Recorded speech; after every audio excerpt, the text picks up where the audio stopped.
Working is one thing, working diligently is another. One of the things I noticed as I was meticulously going through the book of Proverbs is that it talks about work in some passages, but then there are passages that talk about being diligent. So I scratched my head and said, well, what's the difference?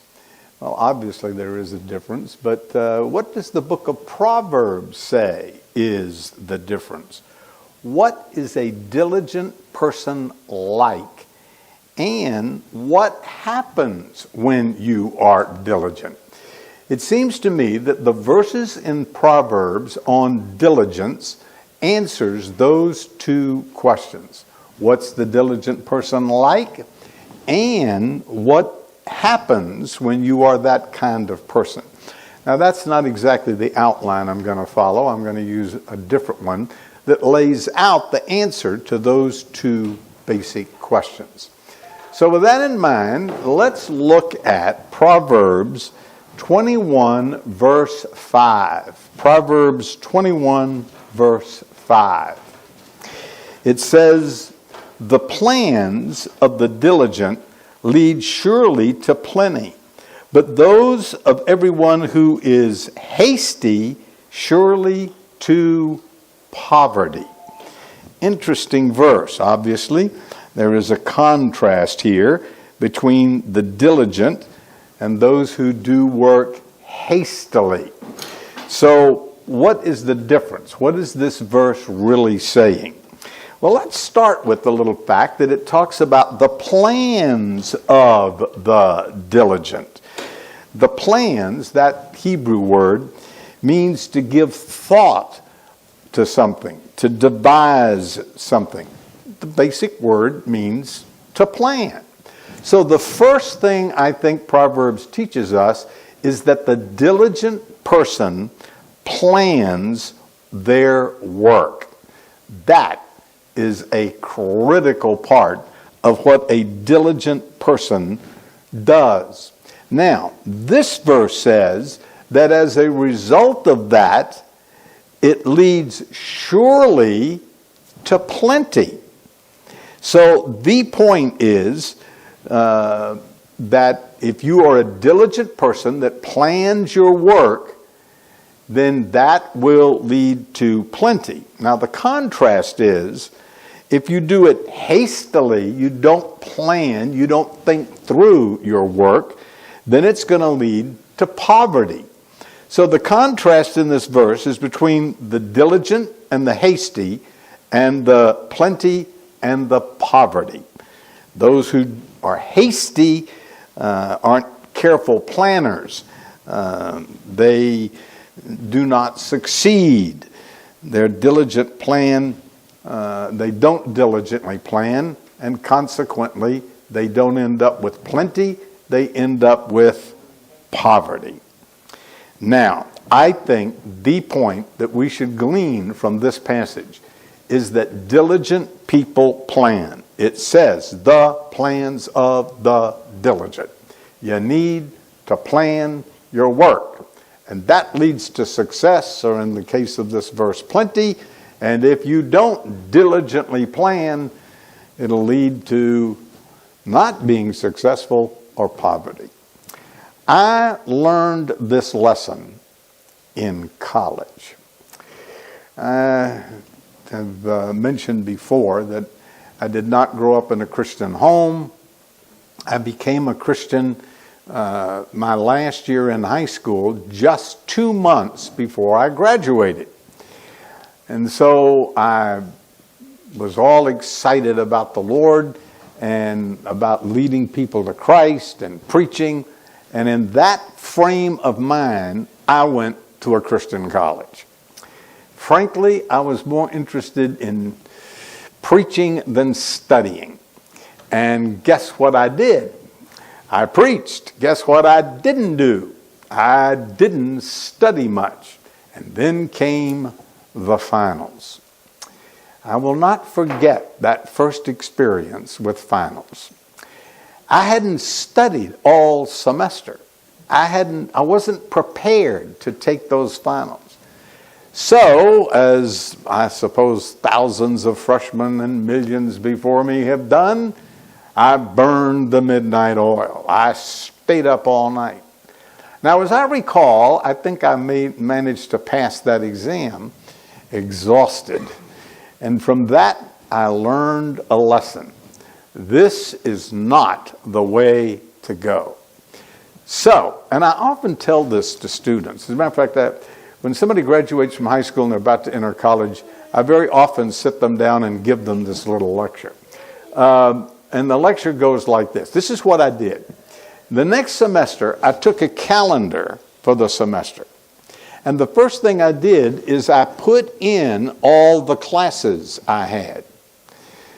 Now, back in those days, I don't know if this is so true, there was an unwritten rule that you should spend 2 hours out of class for every hour in class. Nobody did it, but that was the rule. So what I did is I then went through the calendar and I marked off 2 hours per class hour. And then I had the whole schedule laid out.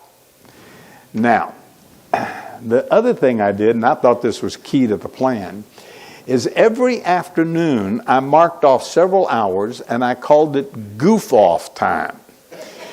So that if I, being the gregarious people person that I am, if during the morning hours when I was supposed to be in the library studying, I was at the snack shop having a snack and talking, I would then force myself to take an hour off my goof-off time to make up for the hour that I was supposed to be studying.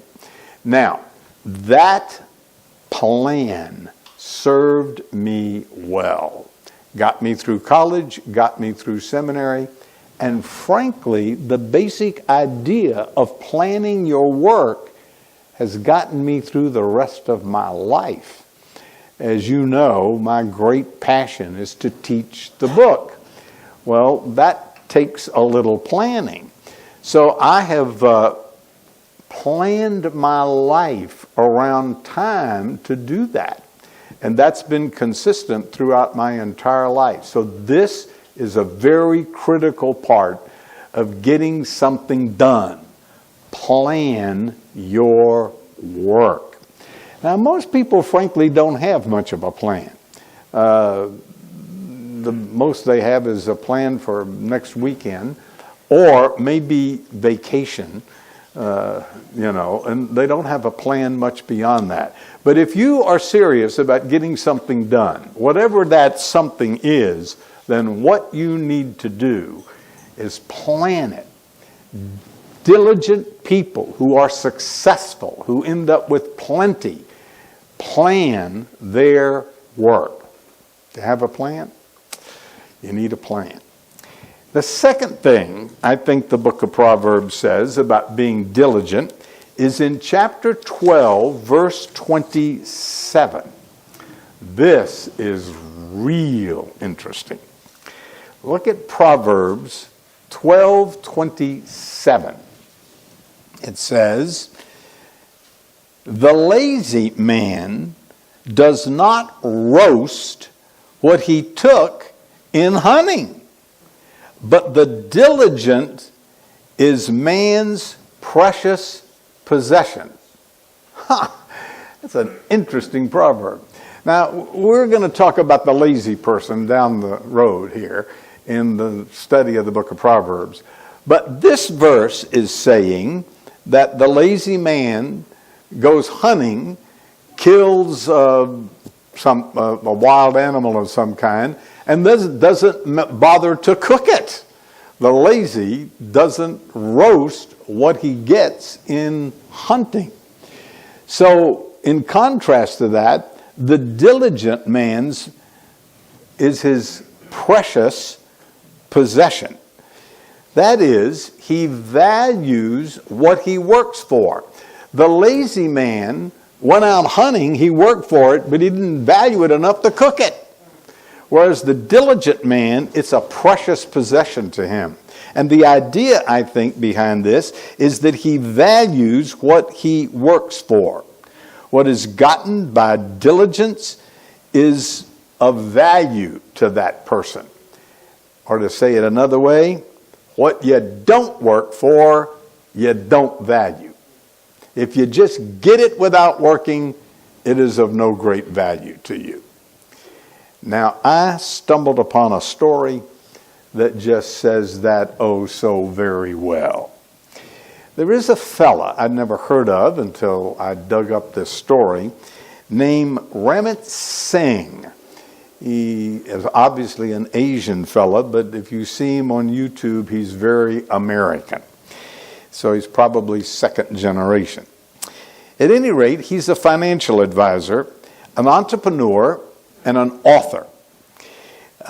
What he's done, he wrote one New York bestseller entitled, "I Will Teach You to Be Rich." So he's written a bunch of materials. He has courses on how to be rich. Then he wrote an article about what happened. And it's that article that is a great illustration of this verse. He says this.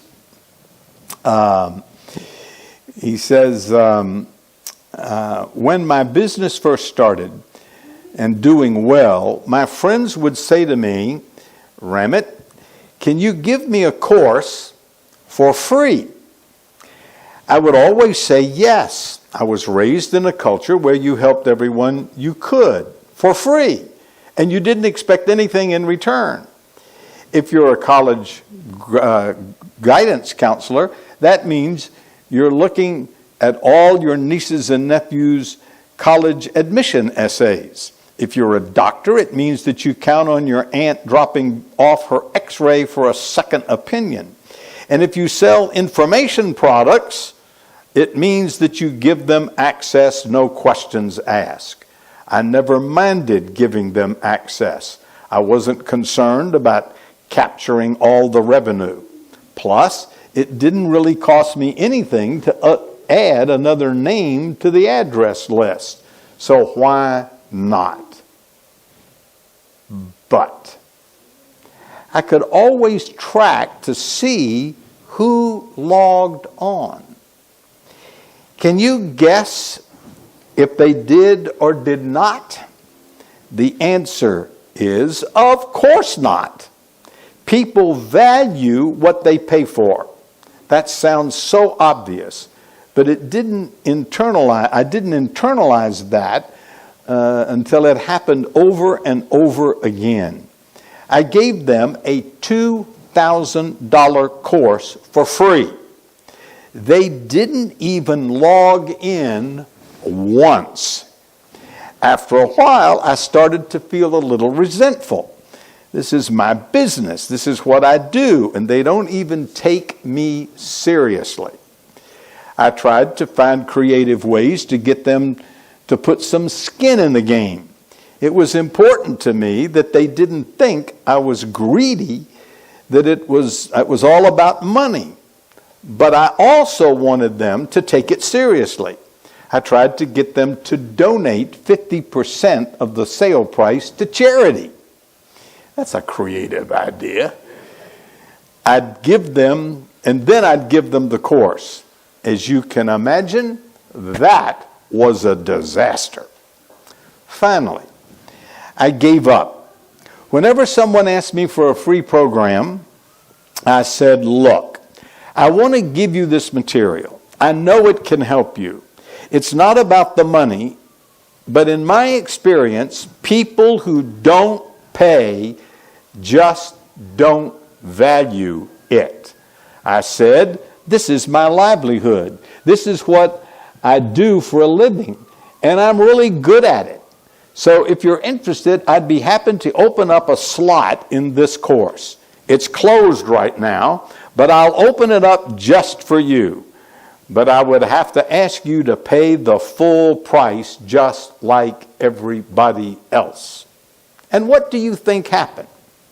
Most of the people who wanted it for free went away. But the people who said, okay, I'll do it, they looked up every single lesson in the course. And that changed everything. Remember, People value what they work for. On that same website, another person said, I can tell you from our own data that all people get our free emails. The people who actually buy the product are 5 times more likely to open it than those who never bought. Think about that. On the many of my paid list, I have an open rate of 100%. That means they open every email more than once, whereas the typical email open rate on a typical night might be something like 15 to 18%. It's a stark difference. Understand that people value what they pay for. You're not doing them a disservice by charging them. You're actually doing a profound service for people who want to take action. Is that interesting? Is that true? Boy, I'd like to talk about this for the next hour or two. I think there's some things going on in our society where we give too many people free stuff. And I don't think we're helping them at all. Now, I'm all for helping people. We have a benevolence fund we call the Deacons Fund, and we've helped I don't know how many people since I've been the pastor of church. If there's a genuine need, then we do it. No questions asked. But I think sometimes we're not doing them a service by giving them something free.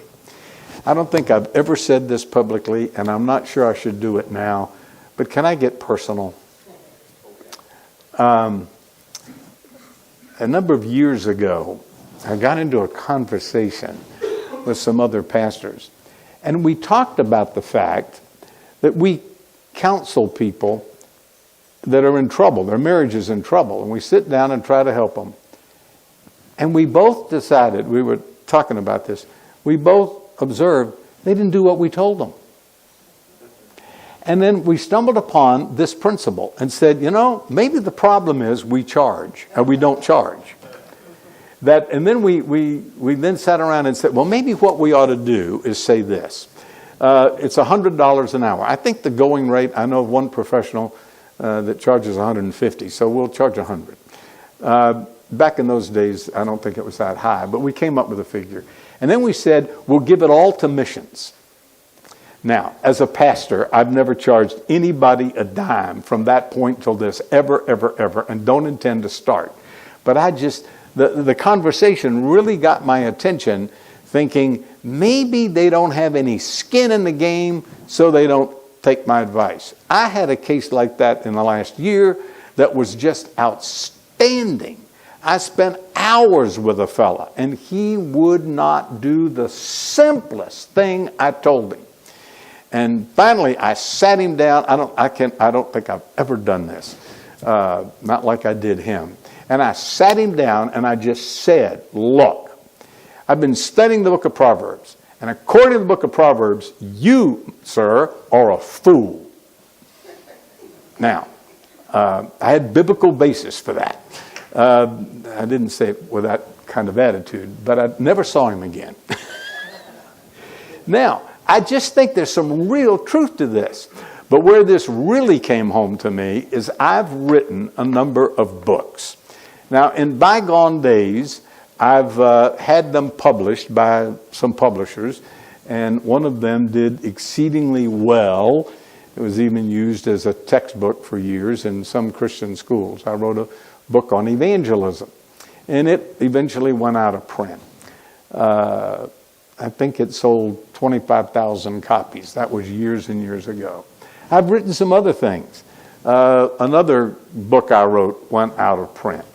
There's a third that another publisher has written, and it's on the internet. I just got a royalty check, and I think it was for $200 for the year, or the 6 months or whatever. So I'm not making a lot of money out of this. So then I decided there were some things I wanted to write, and I would just pay to have it done. So if you go to Amazon, I think there's 5 books up there. So what I've done is I've put the books that are out of print up there in evangelism and lordship, salvation, and that sort of thing. There's one on repentance that a publisher controls. That's the one I just mentioned. And then I've put up several others. I've spent my adult life studying the subject of the spiritual life, and I've written a book on it. The thing we used to call the app class went through it. I did a series of sermons. Well, it's on Amazon. I got a royalty check from that outfit. I think I made $2.36. Now, I don't care. I'm not doing this to make money. Matter of fact, I put it on Amazon so that I wouldn't have to fool with it. Because before I did Amazon, I went and had it printed. And then when people did order it, it was on my website, I'd have to go to the post office and mail it. And that was just a little bit of an aggravation. It was time consuming. I didn't like that process. So I put it on Amazon at quite an expense, just so I could order it and give it away. Now, I told you all of that to say this. When I give books to people, in my experience, most of them never read it. Now, I haven't stopped that practice, and I don't intend to. However, I just think if they bought it and they had skin in the game, they might be more interested in reading. I've done the same thing with material. Matter of fact, I put a ton of material on a thumb drive recently, and I gave it to some select people. And some of them have taken off. They can't get enough of it. And some of them have never read or listened to the first thing on that. And it was all free. You know, I paid for the whole thing. Didn't matter to me. I wanted people to have the material. But I am really convinced that if you don't put forth some effort and it costs you, you're not going to value it. There's a verse that says, the things that you've heard of me among faithful witnesses, commit thou to, you know the next verse, next word? Faithful men who will be able to teach others also. So when I look for somebody to really work with, what I look for is somebody who's diligent, faithful. And one of the ways I test them, I'm telling secrets I've never said before out loud. And one of the ways I do that is I'll give them something to read, not say a thing about it, and then say, oh, by the way, 6 months later, did you? And they say no, and I'll go find somebody that is a faithful person to work. Am I making sense? Does that make sense? If you're really interested in knowing the Bible, if you're really interested, let me know, because I got material that can take you a long way down that road. But it's going to cost you. I'm not going to charge you for it, but it's going to cost you time and discipline and diligence. And if you don't value that, it will never get done. So one of the great lessons in Proverbs about a diligent person is that they will end up successful with plenty. And the lazy that won't even roast what he found in the hunt will end up in poverty. There is more to this. There are proverbs that talk about other things that the diligent person does. I want you to turn to Proverbs 10:4. Proverbs 10:4. Now, I've already quoted or looked at 21:5, which says the plans of the diligent lead to plenty. 10:4 says something similar. He who has a slack hand becomes poor, but the hand of the diligent makes rich. Now, a minute ago, when I spoke about 21:5, I spent my time talking about the diligent people have a plan. But that verse says, and it leads to plenty. I didn't camp on that, but now in 10:4, it says the same thing. The hand of the diligent makes rich. So let's talk about a third thing we know about diligent people. They have a plan, they value what they work for, and they end up rich. That's what that verse says. It makes them rich. The slack become poor. If you don't work diligently, you'll end up in poverty. But if you work and you're diligent and you plan, then you end up rich. Lazy people become poor people. Someone has said the hands of a lazy person are empty, and so are their pockets. Another, no one becomes the man of the hour by watching the clock. The diligent hand, that is the one that engages in hard work, makes the owner rich. The hands that are full of work belong to people whose wallets are filled with money. The way to wealth is not wishing, the way to wealth is work. Or look at Proverbs 13:4. Says the same thing. The soul of the lazy man desires and has nothing, but the soul of the diligent shall be made rich. Oh boy, does this one hit the button. The lazy desire. They have a desire. And this is where I got fooled so many times. That people had a desire for spiritual things, but they had no diligence, no discipline. They were not faithful individuals, and so it never produced anything. They did what they wanted to do rather than get a plan and stick with it.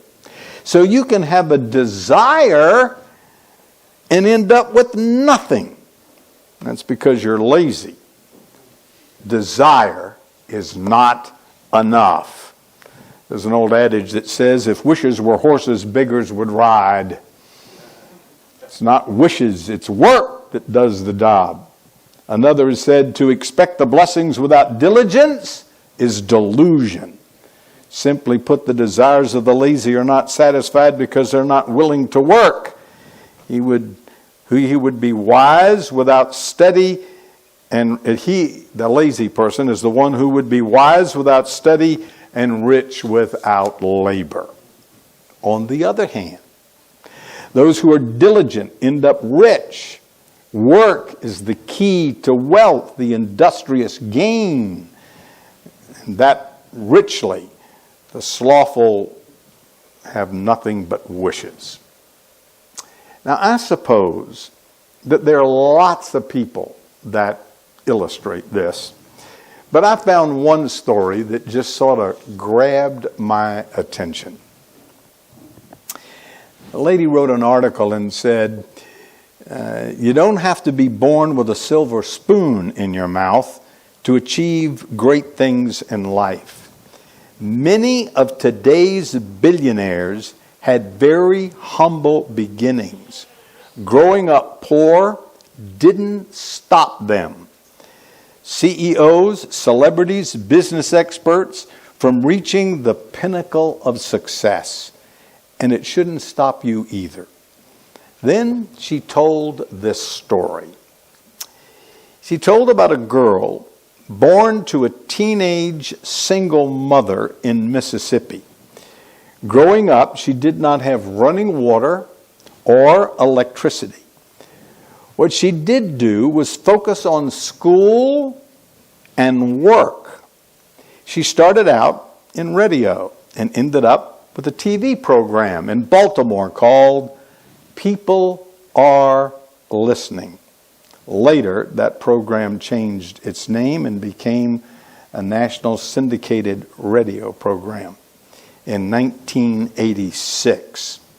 That woman who grew up in poverty in Mississippi, by the age of 49, according to Forbes magazine, her estimated worth was $3.1 billion. That's billion with a B, not million with an M.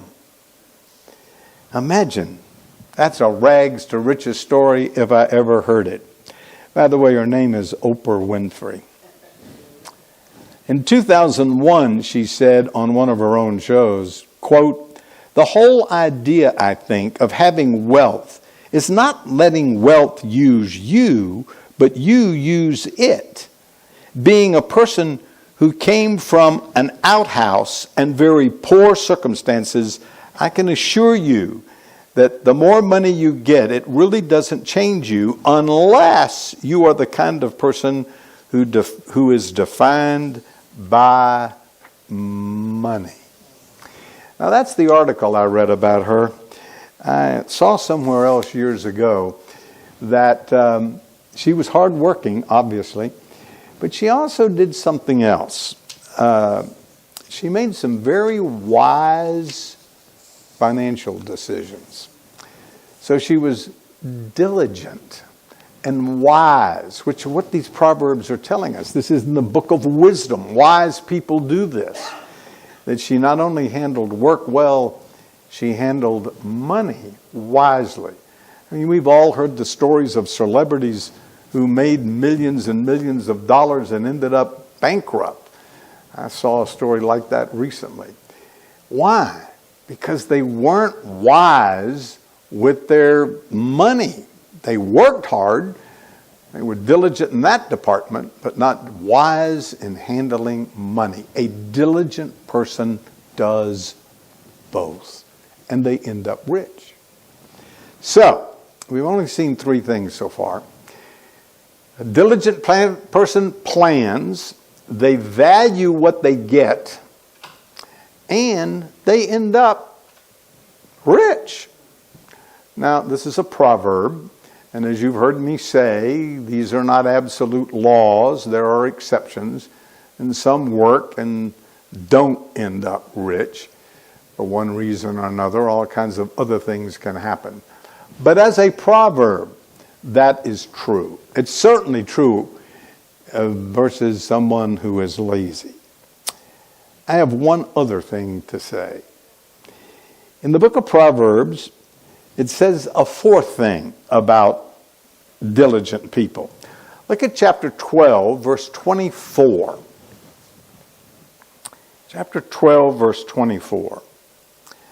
The hand of the diligent will rule, but the lazy man will be put to forced labor.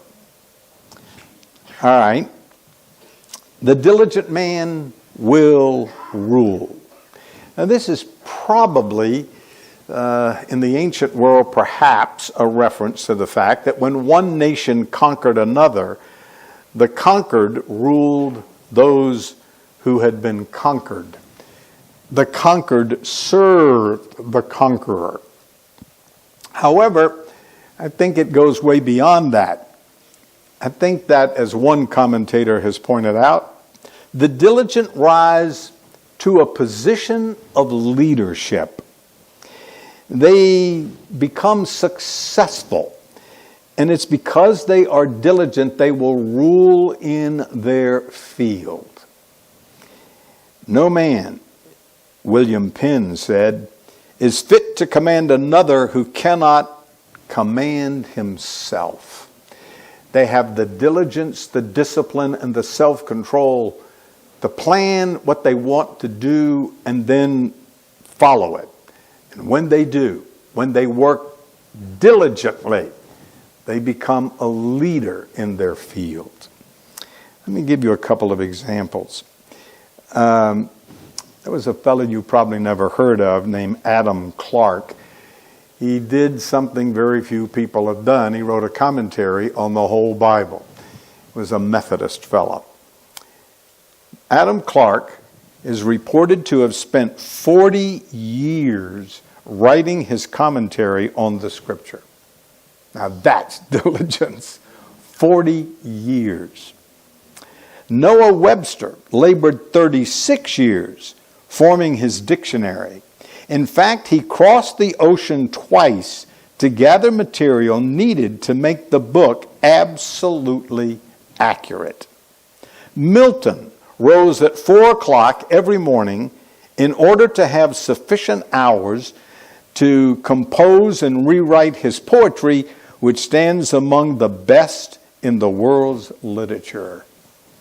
Gibbon spent 26 years on the book The Decline and Fall of the Roman Empire, but it towers as a monument to careful research and untiring dedication to his task. Bryan wrote one of his poetic masterpieces 100 times before publication, just to attain complete beauty and perfection of expression. These men, it is said, enjoyed what they were doing, and each one threw all of his energy into the effort, no matter how difficult the job. Do you have a plan? Maybe I should start by asking, do you have a goal? Is there something you would like to do? Do you have a bucket list? Is that the expression these days? Do you have something, a person you'd like to become?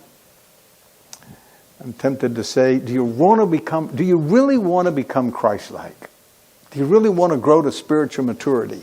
Did you ever read what Jesus said about that? He said, before you do it, count the cost. Now, going to heaven is free. The Bible describes that as a gift. It plainly says, the gift of God is eternal life. Jesus paid for that when he died on the cross and arose from the dead. So all you have to get that is trust him for it. You want to become Christ-like? You want to become a godly person? You want to become spiritually mature? According to Jesus, don't do that until you think about it and you count the cost. That's going to take a faithful person, a diligent person, a disciplined person. We call them disciples. They are learners. They apply themselves. And they are the ones that become leaders spiritually. So to sum up what I've said,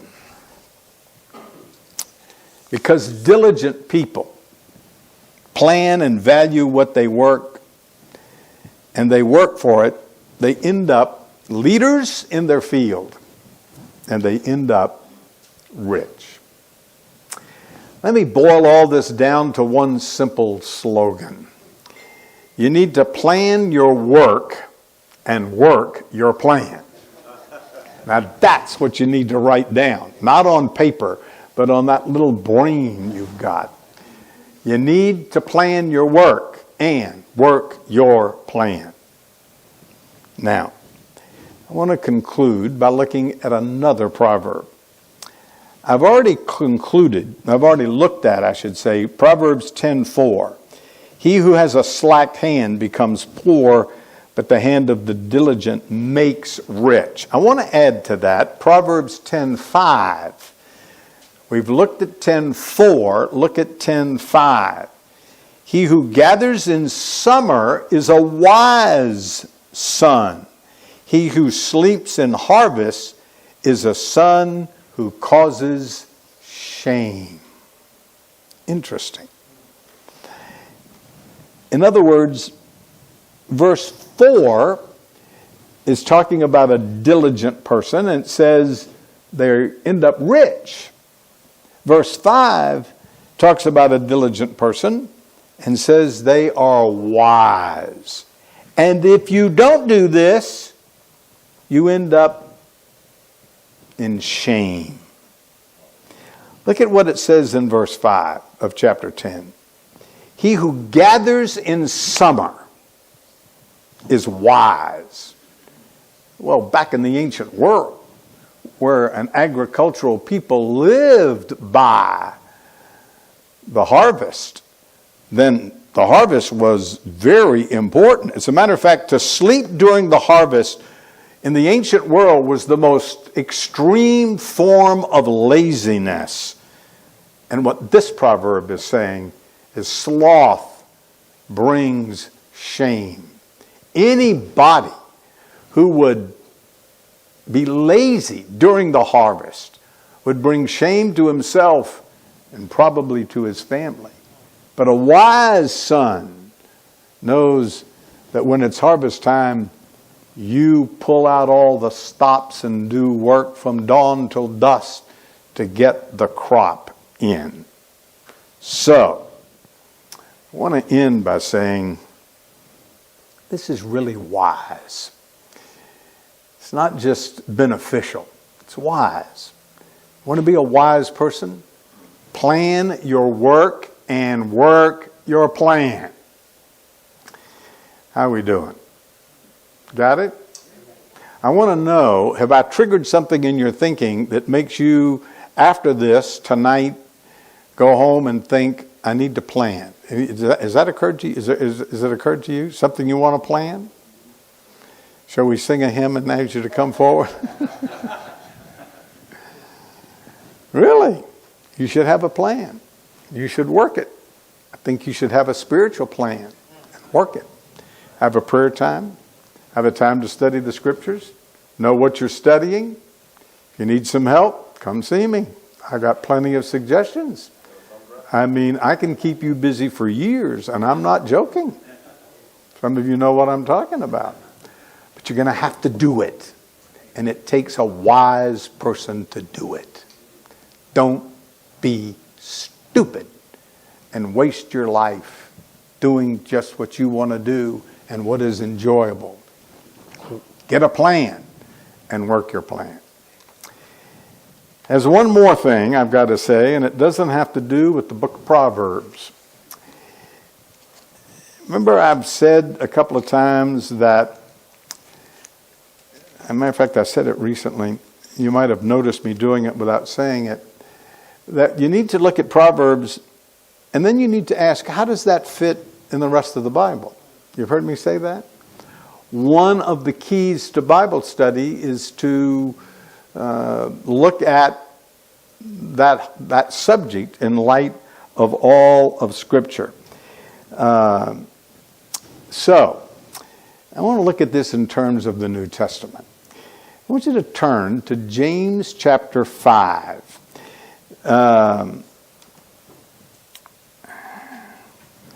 Now,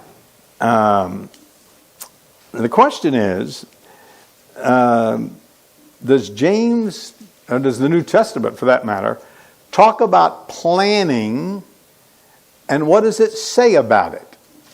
Well, that's why I'm taking you to this passage. By the way, there are verses in the New Testament where it talks about Paul had a plan. He told, when he wrote the book of Romans, he said, I want to come there so you can help me go on to Spain. There's no record in the New Testament, or for that matter, outside the New Testament, that he ever made it to Spain as far as we know. But he had a plan. He wanted to go to Spain, and he probably did. Knowing Paul, he probably made it. Well, James adds another dimension to this that I think we need to note. So look at James chapter 4, verse 13. Come now, you who say, today or tomorrow we will go to such and such a city and spend a year there and buy and sell and make profit. Now let me pause here for a second. If you read that verse, it all sounds very general. You're going to do this and that. But this is very, very specific. This is a detailed plan. Either today or tomorrow, the plan has a time. We will go to such and such a city. That isn't vague, that's a specific city.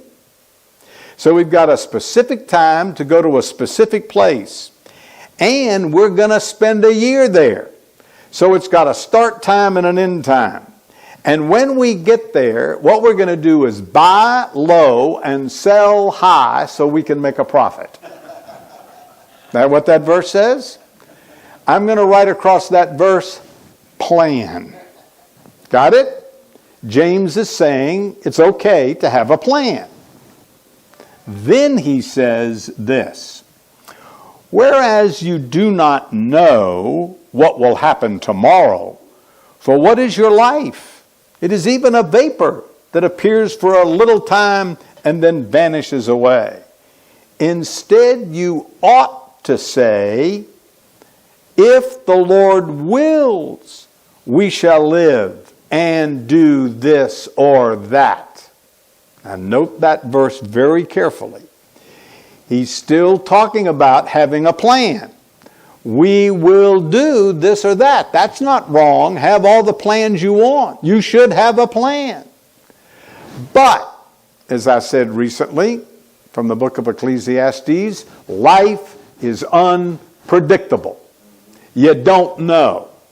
So the one element you need to add to all of this is we will do it if the Lord wills. So, Paul said that about going to Spain. Lord willing, we would say. So, include the Lord. Make your plans, work your plan, and along the way, acknowledge the Lord. All right, but if you plan your work and work your plan, won't it work? Yeah, it will. I mean, even if you didn't acknowledge the Lord, wouldn't it work? Yeah, it might. Work works. Right? But there's another problem. Keep reading. But now you boast in your arrogance. All such boasting is evil. For a believer to plan work and work the plan thinking I'm going to be successful without the Lord is evil. He ends by saying, therefore, to him that knows to do good, and in this passage doing good is making a plan and leaving the Lord out of your life in the process. To him that has a plan and does not include the Lord, to him it is sin. So to do what I'm telling you to do and not include the Lord is called evil, and it's called sin. So James would say, plan your work. Be diligent in your work. And remember the Lord. To do the first two of those things and not the second is sin.